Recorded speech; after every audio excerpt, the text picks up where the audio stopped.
So I wonder if he's got the answer to my emotional freedom. Hi, what's your name? My name is Eric Curie. And I understand you're a filmmaker and you do a lot of films and wellness. How is it you decided to capture, the answer to our emotional freedom? Well, being a filmmaker, I'm a curious person, and health and wellness has been a topic of mine for a number of years. In looking around at what was available today, I discovered this technique called emotional freedom technique, or tapping. And I was curious to see how it worked, and once I saw how it worked and how effective it was, I worked with some of the leading practitioners in the world, and we put together some pilot projects, taking the technology, taking this concept out into the field. And for the answer, we chose a group of U.S. combat veterans, men and women from the age of the Vietnam War right up to Iraq and Afghanistan. And these were people who were clinically diagnosed with the most severe levels of trauma, PTSD, and all of those side effects, addictions, depression, anxiety, and stress levels that manifested in a lot of problems in their lives. We gave them this treatment, which is a very simple technique. It combines the same acupressure and acupuncture points from Chinese medicine, points on the body, access points to the body, where we're energetically more sensitive, where we take in a rebalancing, a stimulation of this energy or chi system in the body. We combine that with typical modern day psychology, cognitive behavior. We look at an issue, we talk about it in an affirming way, in a self-loving way, and the combination, it seems, of tapping and talking seems to be able to accomplish things that on their own neither acupuncture, acupressure, Reiki, and other techniques like it, or modern day psychology are able to do much with. So the film work inspired me ultimately to want to do this with clients as well. And I'm here as a working coach and a practitioner in EFT and tapping as well. And I take on clients in my home and in their homes on an individual basis. And we manage to cover pretty much any issue that involves physical or emotional distress and imbalances in the body. So how long is a typical session? My sessions are about 60 minutes to 90 minutes, sometimes 2 hours. I record the session so that the client has something they can listen back to and practice with. The reason I'm here at the Self-Healing Festival is this really is a self-help technique. This is something you can learn to do, something that you can practice, and not just deal with problems, but really incorporate as a lifestyle. It becomes a balancer for your life. It becomes house cleaning. So give me an example. How can I do this myself? If you've got a problem, an ache or a pain, you apply an EFT principle to that. So if I've got a bad headache today, even though I have this headache, even though my head's really throbbing and it's upsetting me, I understand that it's my body talking to me. It's probably stressed. It's probably from all the noise and the chaos around today. Maybe I haven't drunk enough water. Maybe I'm just not getting enough rest. But I hear that my body's talking to me through the headache. And I appreciate that. I accept that it's my body saying it wants attention. It needs relief. Maybe I should go outside in the fresh air for a walk for 5 minutes. Or at least acknowledge that I'm working too hard. I'm working too hard and not giving my mind a rest, and it's hurting. Well, we go through that exercise. We do a few rounds like that. And if my intensity on that pain was a 9 or a 10 out of 10, I check in with myself or with my client. Where is it now? Maybe it's gone down to a 7 or an 8. We haven't eliminated it, but it's on the run. We're moving. We continue. This remaining pain, this little bit of pain that's still there, I wonder where it's coming from. There must be something that's still there. Maybe I need to drink some water. Maybe it's just that my body's dehydrated. I don't need a Tylenol, even though that's what I might reach for. Maybe tapping is my Tylenol, and it doesn't come with any cost. It doesn't come with any side effect. I can use my fingertips. I can use my own energy to rebalance whatever's upsetting me. Check in with myself again. Where's the intensity of that headache now? Well, maybe it's a 2 or a 3. I may have to go on with my life that day, and I'll just accept that it's a 2 or a 3. But I've changed it 75%, and it's taken a few minutes to do.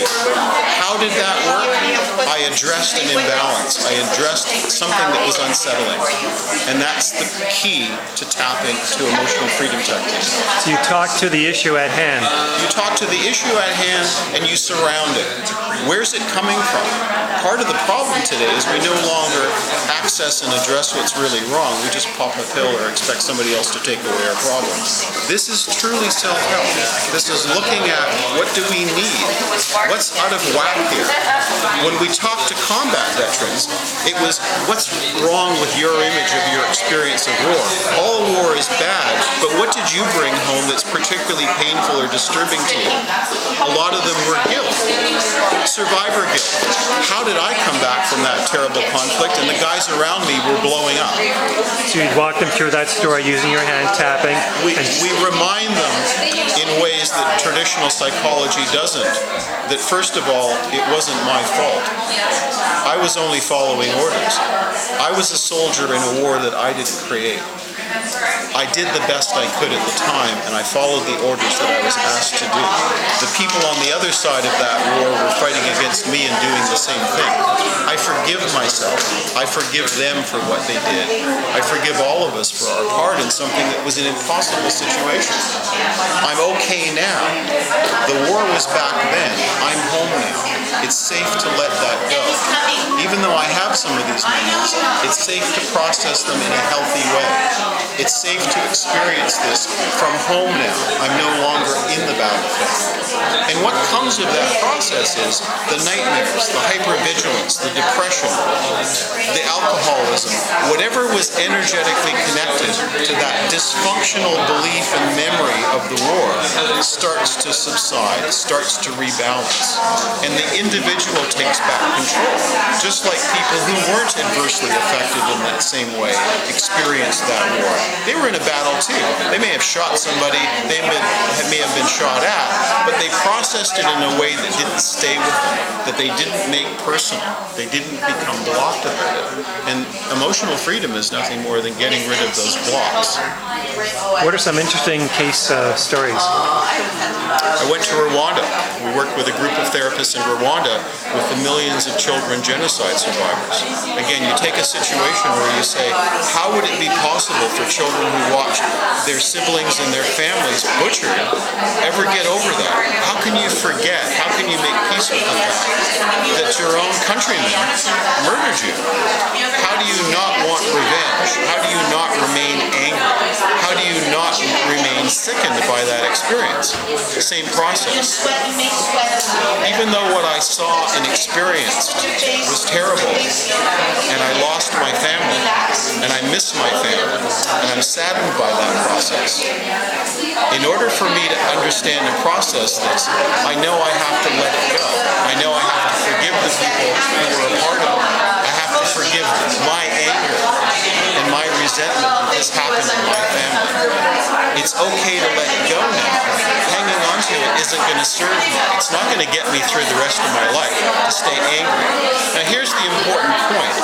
You could say that to a psychologist until you're blue in the face. And are you going to believe it? You could pray to God for forgiveness, for remorse, for compassion. And is it going to go away? I think there's something in this energy work, and if you talk to any of the acupuncturists or energy workers at a show like this, they're going to tell you the body has an energy system, and if that energy isn't flowing, if it becomes blocked or constricted, dis-ease is going to happen. Mental disease, emotional disease, physical disease. If we can release that blockage while we run through these affirmations and these reframes, if we can look at that issue in a more positive, a more loving way, the natural brain response to hang on to it as if it's going to protect us starts to lessen. We're pre-wired to go to fear. That's what kept us alive. When there was a saber-toothed tiger, you had two options. You either were alert for it and ready for it, meaning you were always alert and ready, and maybe a bit too anxious, but you survived, or you walked down the path without a care in the world, not looking where you were going, and the tiger ate you, and that was the last time you made that mistake. So we're chemically rewired to always always be on the alert, to maybe bring too much tension and stress and anxiety into life, there aren't a lot of real saber-toothed tigers anymore. Even for the combat veteran or the Rwandan genocide survivor, the tiger's gone now. You're hanging on to a fear that was remembered from the past. The brain's storing it as if it's still alive and still real. What we want to do is reprogram that, rechange the connection energetically to that event so that it's no longer alive in you. It's no longer spiking. It isn't causing a chemical reaction, an energetic one. When you do that, effectively you have the answer. So let me ask you, would this be good for relationships and business partners? It's fantastic for anything that's out of balance. Anything where there's a discord, a disharmony, we can bring back into alignment. This acknowledges the fact that we can't control other people. We can only control our half of it. If I'm in a relationship that's dysfunctional, I may not be able to change my partner, but as long as I remain dysfunctional, upset, out of balance in that relationship, I'm never going to be able to do anything that serves me. So my approach to working with clients is, what do we need to do to serve you? Let's get rid of good and bad, right or wrong, because those judgments carry an energy to them, which can also spiral you into a lot of confusion and craziness and sickness. What will serve me? Well, what will serve me in a dysfunctional relationship, in a bad functioning job, in arguments with my boss, is for me to resolve my conflict, to find my boundaries, to find my happy place, to get rid of all the toxicity that I associate with that issue. When I can do that, I'm at peace. When I'm at peace, life is better. When life is better, I'm no longer dysfunctional and sick. Well, I'd like it to be better for myself and for everyone else. How do I tap into the answer? What's your website? The website is EFT-theanswer.com.